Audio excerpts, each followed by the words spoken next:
ये है आपके सामने भारतीय संविधान की उद्देशिका। आप लोगों को रटी होनी चाहिए, प्रस्तावना बिल्कुल आप लोगों के कंठस्थ होनी चाहिए। मैंने खूब अच्छे से रटवाई है।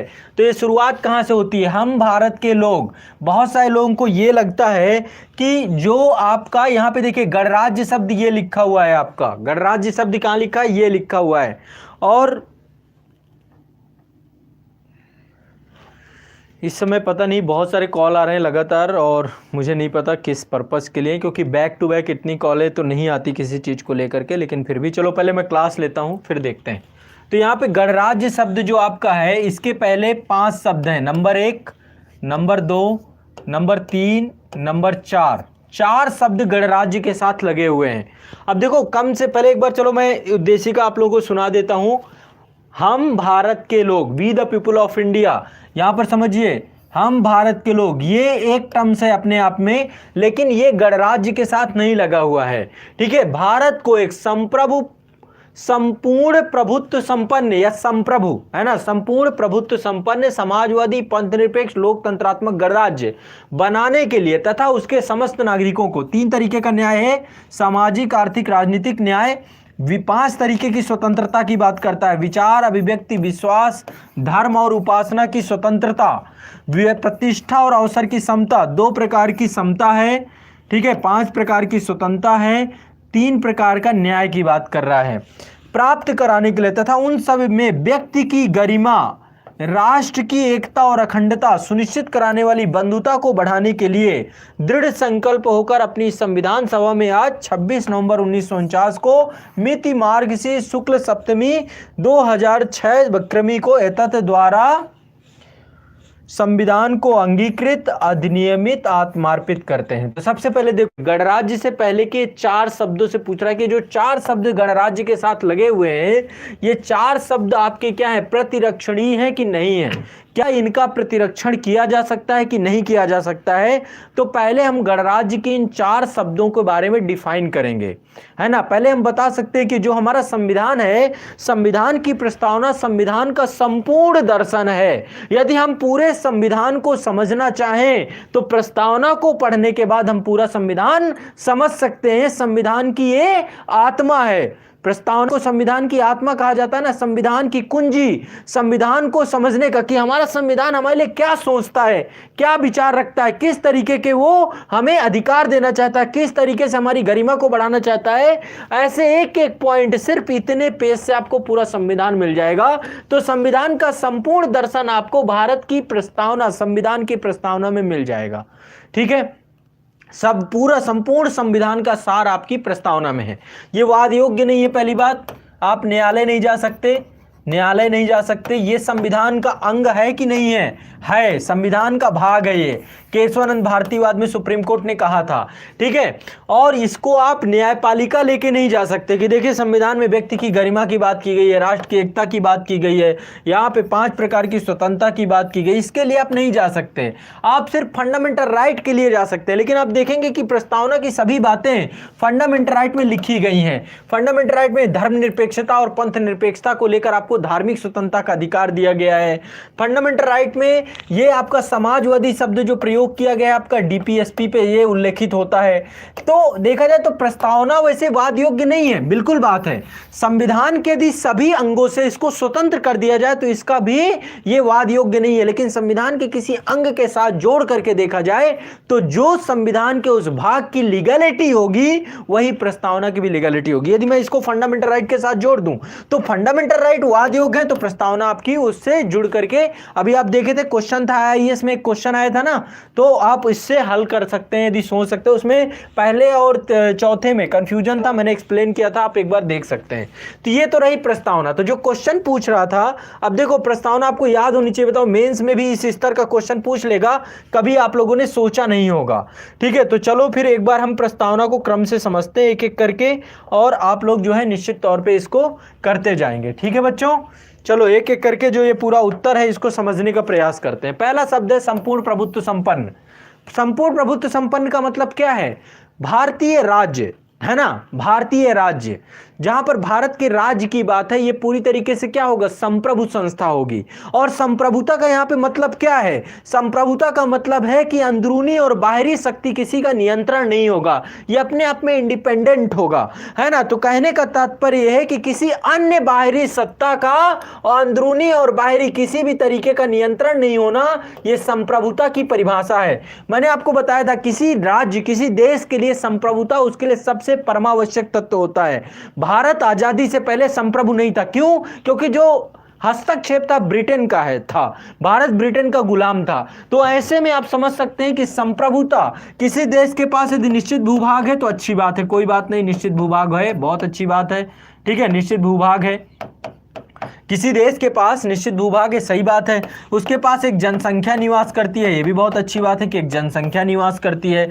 ये भी हो सकता है वहां पे एक सरकार हो, अच्छी बात है कि वहां पे गवर्नमेंट हो, है ना। लेकिन यदि उसके पास संप्रभुता नहीं है तो कोई देश राज्य की परिभाषा में ही नहीं आएगा। इसलिए सबसे आवश्यक तत्व है संप्रभुता। तो सबसे पहले आपको संप्रभुता को डिफाइन कर देना है कि संप्रभुता क्या है। संप्रभुता का अर्थ ऐसी सत्ता से है जो किसी अन्य सत्ता से बाहरी और अंदरूनी दोनों रूपों से स्वतंत्र हो या स्वतंत्र अस्तित्व रखती हो, तो संप्रभुता की परिभाषा में आता है। दूसरा है समाजवादी। देखो समाजवादी एक दर्शन है, कैसा दर्शन है ये, आर्थिक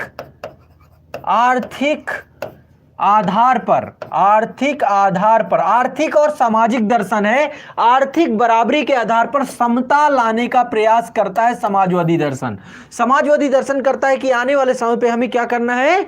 समाजवादी, देखो जब समाजवादी अर्थव्यवस्था होती है तो उसमें सारा नियंत्रण सरकार का होता है, सारी संपत्ति सबकी होती है, एक सार्वजनिक संपत्ति का कॉन्सेप्ट होता है। लेकिन भारत में हमारे यहाँ पे निजी और सार्वजनिक दोनों का मिश्रण है, मिश्रित अर्थव्यवस्था को हमने लिया है। तो कहने का तात्पर्य समाजवादी अर्थव्यवस्था क्या है, समाजवाद एक आर्थिक सामाजिक दर्शन है जिसमें आर्थिक आधार पर समानता के विचार को प्रमुखता दी जाती है।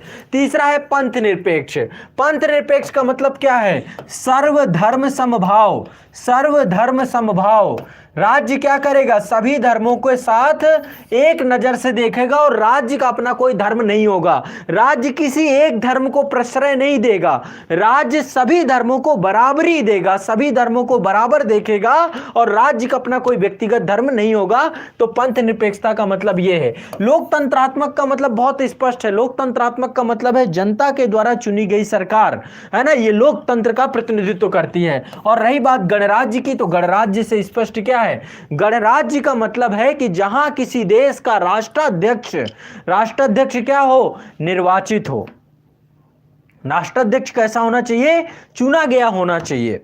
निर्वाचित राष्ट्राध्यक्ष की बात करता है। जैसे हमारे देश में प्रधान राष्ट्रपति है, राष्ट्रपति जनता के प्रतिनिधि हैं, जनता द्वारा चुना गया हो। तो यहां पर पहले तो ये इन सारे चारों शब्दों को क्या करना है, गणराज्य के साथ जुड़े चारों शब्दों को आपको डिफाइन कर देना है एक एक करके। पहला काम ये करना है जो क्वेश्चन था उसके डिमांड के आधार पर।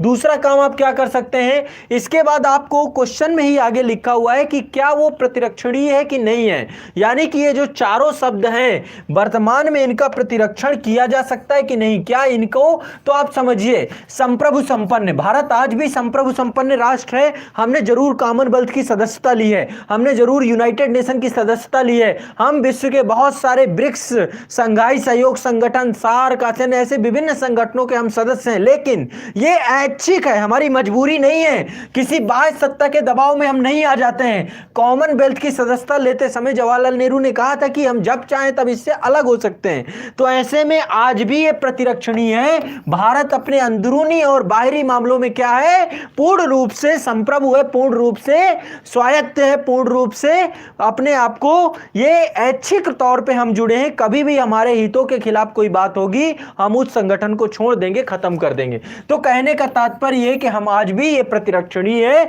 आज भी भारत एक संप्रभु राष्ट्र की तरह उसी तरीके से निरंतर और निरत है। समाजवादी, देखो अब धीरे धीरे निजीकरण की तरफ भारत जा रहा है। कब से जा रहा है, 1991 से हम जो है प्राइवेटाइजेशन को, एलपीजी रिफॉर्म आए आपके, है ना, एलपीजी रिफॉर्म आए, उदारीकरण, निजीकरण और आपका वैश्वीकरण, है ना, एलपीजी रिफॉर्म, वैश्विक अर्थव्यवस्था की ओर बढ़े, तो धीरे धीरे हम पूंजीवादी राष्ट्र की ओर जरूर बढ़ रहे हैं। लेकिन इसके अलावा भी भारत सरकार मनरेगा जैसी योजना, खाद्य सुरक्षा जैसी योजना, आयुष्मान भारत जैसी योजना, ऐसी योजनाएं क्या है, समाजवादी मूल्यों के साथ आज भी दृढ़ता से खड़ी हुई हैं। तो राज्य के द्वारा अपने नागरिकों को विभिन्न प्रकार के समाजवादी लक्ष्यों की पूर्ति के साथ साथ तो हम एक मिश्रित अर्थव्यवस्था को लेकर के समाजवादी लक्ष्यों को प्राप्त करने का प्रयास कर रहे हैं। हम सरकार के साथ, सरकार स्वयं प्रयास करे, साथ साथ निजी संगठनों के माध्यम से भी सरकार समाज का सब पे बराबरी लाने का, आर्थिक बराबरी लाने का लक्ष्य ही राज्य का सबसे बड़ा लक्ष्य है। तो ये भी हमारा आज भी जीवंत है, प्रतिरक्षणीय है। रही बात पंथ निरपेक्ष की, तो जैसा कि आपको पता है कि हमारे देश में पंथ निरपेक्षता विश्व के अन्य देशों के पंथ निरपेक्षता से बहुत अलग है। जैसे विश्व में अन्य देशों में यदि आप धार्मिक ढांचा देखें, वहां की धर्म निरपेक्षता या पंथ निरपेक्षता को देखें, तो अन्य देश कैसे देश हैं, वो धर्म से अलगाव रखते हैं। वो सभी धर्म, वो राज्य दूसरे धर्मों से अलगाव रखता है, उसका धर्म से कोई लेना देना नहीं होता। हमारे यहां पे भी धर्म से कोई लेना देना नहीं है, लेकिन हमारे यहां पे धर्मनिरपेक्षता अलग किस रूप में है। हमारे यहां पे राज्य सभी धर्मों को समान नजरों से देखता है। हमारे यहां पे अलगाव की बात ना हो करके सर्वधर्म समभाव की बात है, और इसके लिए भारतीय संविधान के अनुच्छेद 25 से लेकर अनुच्छेद 28 तक फंडामेंटल राइट में इसकी व्यवस्था की गई है। तो ऐसे में भारत का पंथ निरपेक्षता आज भी जीवंत है, आज भी जीवंत है। लोकतंत्रात्मक की बात करें तो भारत जैसा देश आज भी, हमारे यहां पे यदि सत्ता परिवर्तन करना है तो हम मतदान का ही सहारा लेते हैं। हम किसी भी तरीके से, ना तो कोई हमारे यहां सैन्य तख्ता पलट होता, ना जनता कभी विद्रोह करती है। आप अन्य देशों में देखेंगे तो यह स्थिति हो जाती है। तो ऐसे में लोकतंत्रात्मक भी, आज भी लोकतंत्र हमारा धीरे धीरे मजबूत होता जा रहा है। कश्मीर से लेकर कन्याकुमारी तक सभी लोग जो है मतदान के माध्यम से अपने प्रतिनिधियों को चुनते हैं और हर 5 साल में सत्ता से नीचे उतार देते हैं। तो आज भी यहां पे लोकतंत्र की जड़ें मजबूत होती जा रही हैं, पल्लवित होती जा रही हैं। तो ऐसे में जो चारों तत्व है, चाहे संपूर्ण प्रभुत्व संपन्न हो, चाहे समाजवादी हो, पंथ निरपेक्ष हो, लोकतंत्रात्मक हो, इनकी जड़ें बहुत मजबूत होती जाती हैं। समय समय पर देखो, ऐसा नहीं है आए दिन कोई दिक्कतें तो होती हैं, आए दिन कभी ना कभी कहीं पे सांप्रदायिक सौहार्द खराब हो जाता है, कहीं पे कुछ हो जाता है, ये तो चलता रहता है, ऐसा नहीं है। लेकिन इसके बावजूद भी हमारे देश का जो इतिहास है, इसको हमेशा सुदृढ़ता प्रदान करता रहता है। हमारे देश की संस्कृति की लोचशीलता इसे और मजबूती प्रदान करती रहती है। ऐसे में आज भी हमारे देश का जो संपूर्ण संपन्न समाजवादी पंथ निरपेक्ष लोकतंत्रात्मक गणराज्य की अवधारणा है, वो आज भी जिंदा है, वो किसी भी तरीके से बिगड़ने नहीं पाती है।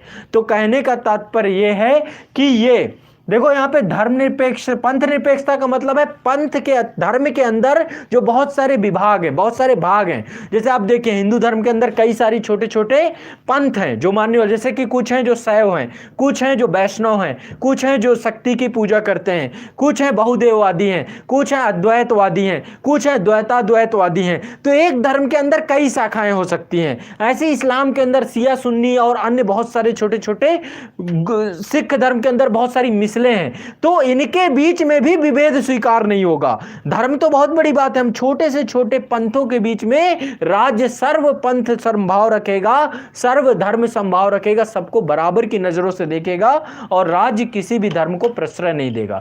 तो ये इसका मूल उद्देश्य है आपकी प्रस्तावना का। और जो आपको प्रश्न मैंने दिया था